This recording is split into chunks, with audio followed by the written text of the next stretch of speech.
We all know that Russell Westbrook is universally regarded as one of the best rim finishers and attackers in NBA history.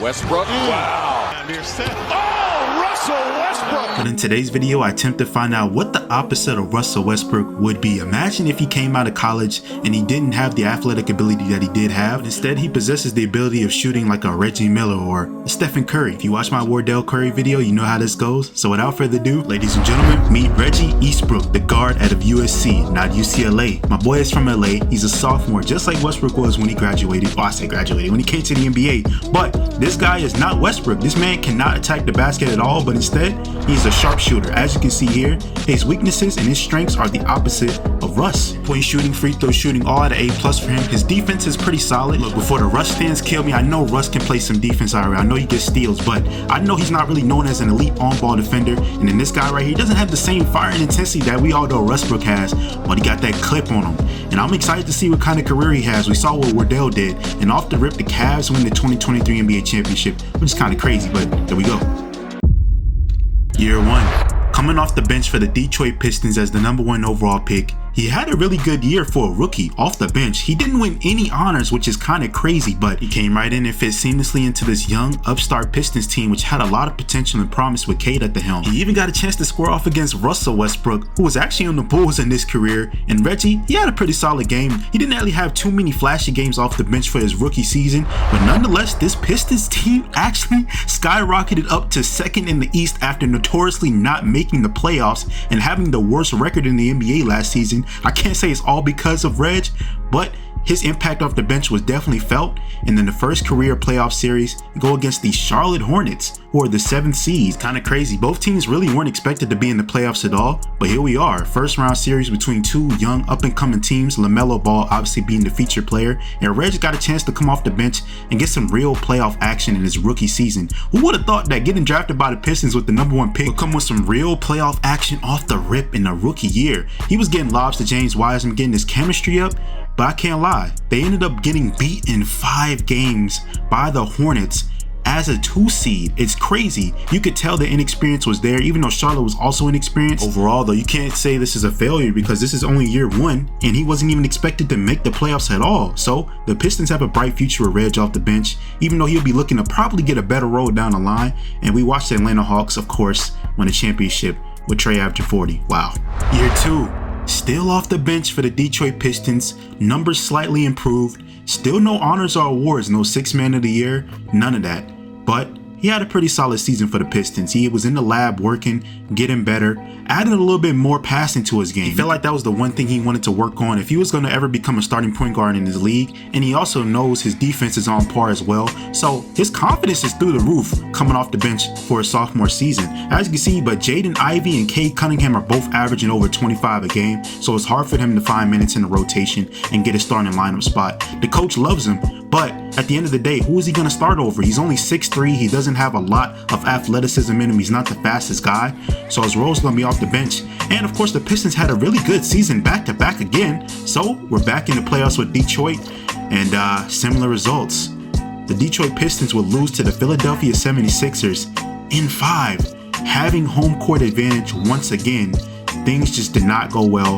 And the future in Detroit was not looking the greatest. He didn't have the ball at the end of the game. He wasn't even in at the end of the game. When you're a young guy averaging 18 and 8 off the bench on 43% three-point shooting, you're chomping at the bit a little bit. Your ego is getting in the way. Your pride is in the way. Your confidence is through the roof, and you watch your team lose in 5 while you couldn't even close out the game. So of course, the Detroit Pistons and Reggie alike had a lot of decisions to make in the offseason. Well, Reggie stated he felt like he could be a starting point guard in any NBA team, and the Detroit Pistons would trade him to the New York Knicks. Year 3, bro. We in New York, man. The mecca of basketball, Madison Square Garden, all of that. And my boy Reggie got his wish, yo. He's a starting point guard for an NBA team, and now he's teaming up with OG Anunoby, RJ Barrett, and the GOAT, Julius Randle. And Reg was primed for a monster season, y'all. He got his chance to start, and he took full advantage of it, exposing his passing ability, his scoring ability. Listen, he shot 46% from 3, bro. 46%. crazy. The team decided to move on from Brunson and gave the keys to Reggie, and he delivered. He got this team to the playoffs as a 5th seed. The record wasn't the greatest, but hey, he completed the objective. He got his team to the NBA playoffs as a starting point guard in his first season at the Knicks, and in the game 1, he came out and the team came out frying. I'm talking about a 41-point victory on the Hawks court, but it's the Hawks, y'all. So they ended up losing the next 4 straight to the awesome dynamic dynasty Atlanta Hawks 2K simulator, even with Malcolm Brogdon on the team. And yeah, that was all she wrote for the Knicks in this season. But congrats to Reggie for making the playoffs in his first year in New York, and more to come. Greatness. We here in year 4, season 2 with the New York Knicks back in the Garden. The Knicks were cooking it all season. They got Sabonis to help out Reggie in the paint, get some big boards and big buckets down low, and also keep Reggie as the starting guard. But hey, they got Kobe in the offseason, y'all.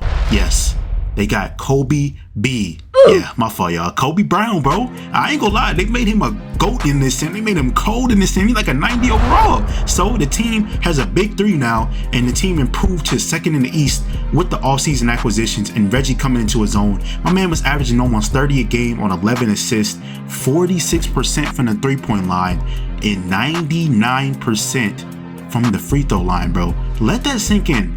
99. He only missed like a handful of free throws all year. Hey, from the outside looking in, this looked like the best team the Knicks have had in years. Reggie ended up making All-NBA 3rd team for the first time in his career in Game 1, Series 1. Start with the Boston Celtics. The Knicks did a great job of protecting home court. They would win the first 2 games of the series in blowout fashion. I'm talking about Reggie putting up career numbers. It looked like the Knicks were locked and ready to go, but as soon as they got on the road, Jason Tatum, Brandon Miller and company would end up winning the next 2 games. But as Reggie was walking off that court, we remembered them first 3 years of walking off the court in the first round in agony, and he channeled that. And he would end up leading this Knicks team past the Boston Celtics in 6 after averaging 30, 11, on 100% free throw shooting as well, putting up career high numbers. And now he will face his former team in the Detroit Pistons, who also made it past the first round for the first time in a while. And it's safe to say that there was no love lost right here. Reggie, Cade, Ivy, it was a movie out here. But as you can hear by the crowd, Reggie put on a show for the Madison Square Garden, all the Knicks fans, all the boroughs, Spike Lee and company. While at the free throw line late in the game, the crowd was cheering MVP. I'm gonna let y'all hear it for a second. And he would come through, hitting his free throws as he always does. The game would actually go to double overtime, but the Knicks would prevail in an insane all-time classic playoff game to start off the semifinals. And Reggie, he felt it. He felt all the energy, all the work he put in on his Pistons team to get to this point. And he channeled that and helped the Knicks prevail past the Detroit Pistons in a shocking sweep to lead the Knicks to the conference finals for the first time in a long time. And he will face a familiar foe, the Charlotte Hornets. LaMelo Ball and company, the upcoming team from a couple years ago, is now here. Man, it's crazy what a couple of years difference will make in the NBA. The Knicks will come out in Game 1 with their throwback uniforms honoring the legends before them, and Reggie will come out cooking per usual. At this point, it's safe to say that this is what he does, and the Knicks will come out in a high-scoring fashion, beat Charlotte on their home court, and establish home court in this series. The Knicks will go on to win the first 3 games of the series, losing Game 4 at home, but establishing a 3-1 lead. Westbrook had a 3-1 lead against the Warriors in that conference finals, but we're not going to talk about that because you know why? Eastbrook is determined to lead this team to the finals by any means. The Knicks had a closeout game in Charlotte, down 1 late in the game, but a chance to win on their home court. But my man's Victor Wembanyama is too tough. Like, look at this, bro. This man is 7'4", bringing the ball up the court, hitting a nasty hezzy, pulls it right from the free throw line, and it was nothing but cash. And at the end of the game, off a switch, Victor locks up Eastbrook to the point where he has to pass it to OG, who gives it to Kobe. And yeah, I ain't gonna lie, it's definitely safe to say this ain't that, bro. Kobe did not come through, which sounds crazy to say, and the Knicks would lose this game, and Charlotte fans had hope. A 3-1 comeback was on the horizon for the Hornets. But as any great superstar player would do, in Game 6, closeout opportunity at home, Eastbrook and the Knicks would close out Charlotte in 6, in front of the fans, in front of Spike, in the Garden, and they are now advancing to the NBA Finals, y'all, for the first time in over 25 years. Madness, excellence, winning, something that you usually don't associate with New York Knicks basketball, but we are here in the finals, and of course, we have a matchup against Luka Doncic and Kyrie, who's like 35 at this point, and Coach Tom Thibodeau has a chance to win his first NBA championship as a head coach. And man, they end up losing by 25 in game 1, bro. It was bad. It was ugly. The Mavericks in the throwback unis put a number on them. And in game 2, the game will be close, come down to the wire. But with Reggie not getting the ball, OG put up a shot and it couldn't fall. And the Knicks were down in that 0-2 deficit that no team likes to be in. But they had a chance to go back home and get the series right. You know the Garden was going to be packed to watch his team come for the finals for the first time in ages. But as the story is written, Reggie and the Knicks would end up getting swept by the Dallas Mavericks. The Mavericks would come in and put another number on them in the Garden. Luka solidified himself as one of the greatest players of all time, averaging 38 and 12.5 in the finals, and we move on to next season. After that season, the Knicks would acquire a couple of key acquisitions in the offseason to help Reggie out to make the next step in winning the championship this time, one being Josh Giddey. He felt they wanted to have Reggie come off the ball a little bit. He wanted to move him to the 2 spot. He's more of a shooter anyway, but his assists were high, so it was a little questionable decision. His numbers took a slight dip, but nothing too dramatic, and he still hasn't made the All-Star team, which is insane with these numbers. And also acquiring Desmond Bane as well to fill in the 3 spot, and the move would shift Kobe Brown down to the 4 spot, and the Knicks will have a formidable team in this season, finishing 51-31, which was 4th in the East, slightly less than the 2nd spot last year, and they'll face the Milwaukee Bucks in the 1st round, featuring Giannis, and I'm not gonna lie, man.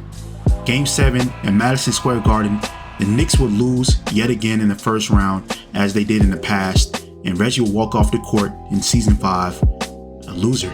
That sounds pretty harsh, but I don't know how else to describe it for you guys, man. And the season 6 and 7 were no better. I called them the down years. The Knicks, one season didn't even make the playoffs. Meanwhile, the Mavericks won another NBA championship with Luka becoming the greatest player of all time, averaging 42 in the finals, bruh, come on. And the next season, while putting up great numbers and making the All-NBA team with Josh Giddey, the Knicks would only finish 8th, losing in the 1st round and watching the Warriors win with another Kobe. All season came around, and Reggie was looking for a trade, and Woj dropped a bomb, and you know what that means. Year 8. New team, new season, new Reg. Reggie would be traded with Desmond Bane to the Golden State Warriors in exchange for Anthony Black, and the Warriors, being the defending champions, were looking to make another run at it with the superstar, and Reggie. He would join forces with Kobe Buffkin, who was the Finals MVP the season before, and he would lead them to the 4th seed in the West, but that's not why he's here. We're in season 8.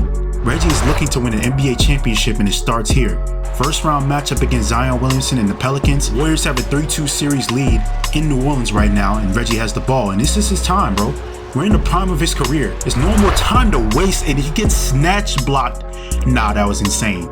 And the Pelicans would rattle off 2 straight wins and close out the series in Golden State in Game 7 and blowout fashion.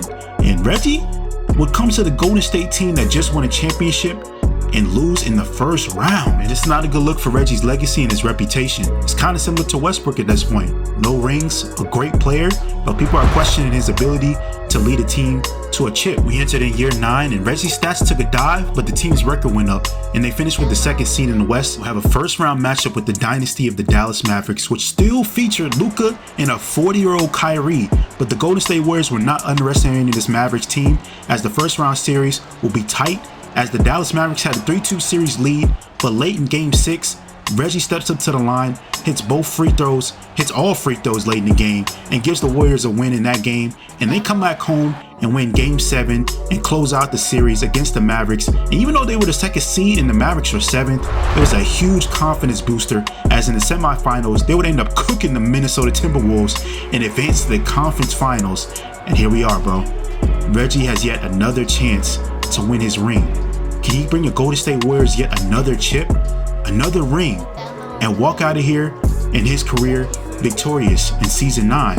He's hyped, the fans are hyped, Kobe Buffkin is ready to win another ring, and they will face the Utah Jazz, who featured Mr. Dick Bridges and Victor Wembanyama, who just finds his way in the way of every championship, bro. And the Utah Jazz would dominate the Warriors in all 4 games and sweep and win the conference finals on Golden State's home court. Man, I know the Warriors fans are so salty right now, man. I ain't gonna lie. The Jazz winning the NBA championship with Victor winning Finals MVP. Bro, it's so hard to say goodbye, but listen, we're gonna have to call it right here, dog. Reggie had a pretty solid career, put up some great numbers. Didn't really make any all-star teams. I promise you I would have showed y'all if he did. He didn't. But nonetheless, solid career, great stats, but no ring. Let me know how y'all feel about his career, and let me know some other players I should do this with. I appreciate you if you made it this far. Make sure you like the video. Until next time, it's your boy Sal. Hey, go drink some water.